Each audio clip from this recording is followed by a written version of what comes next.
அரசு கள்ளர் பள்ளிகள் ஆதி திராவிடர் பள்ளிகளை பெயர் மாற்றம் செய்து அரசு பள்ளிகளாக மாற்ற ஓய்வு பெற்ற முன்னாள் நீதிபதி சந்துரு தலைமையிலான கமிஷன் தமிழக அரசிடம் அறிக்கை தாக்கல் செய்திருந்தது.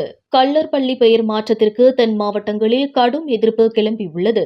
குறிப்பாக மதுரை, தேனி, திண்டுக்கல் உள்ளிட்ட தென் மாவட்டங்களில் அரசு கள்ளர் பள்ளிகளில் படிக்கும் மாணவ மாணவிகள் வெள்ளிக்கிழமையான இன்று ஒருநாள் வகுப்பு புறக்கணிப்பில் ஈடுபடுவார்கள் என அனைத்து கள்ளர் கூட்டமைப்புகள் மற்றும் அனைத்து பார்வர்ட் பிளாக் கட்சியினர் போராட்டம் நடத்த அழைப்பு விடுத்திருந்த நிலையில் மதுரை மாவட்டம் உசிலம்பட்டியில் பாப்பாப்பட்டி, மேக்கிலார்பட்டி, வி பெருமாள்பட்டி, பெருங்காமநல்லூர் உள்ளிட்ட பெரும்பாலான அரசு கள்ளர் பள்ளி மாணவ மாணவிகள் வகுப்பு புறக்கணிப்பில் ஈடுபட்டதால் பள்ளி குழந்தைகளின்றி பள்ளி வெறிச்சோடி காணப்பட்டது.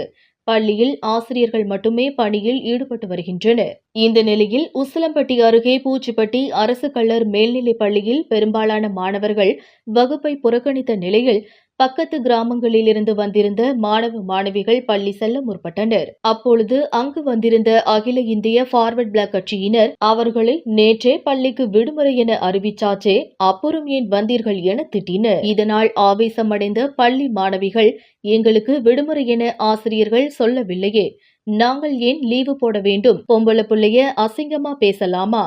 நாங்கள் உங்க மேல கேஸ் கொடுக்கட்டுமா என ஆளாளுக்கு எகிரி பேசும் நிலைமையில் விபரீதம் அடைவதைக் கண்ட அங்கிருந்த போலீசார் பள்ளி குழந்தைகளை சமாதானப்படுத்தி பள்ளிக்கு அனுப்பி வைத்தனர்.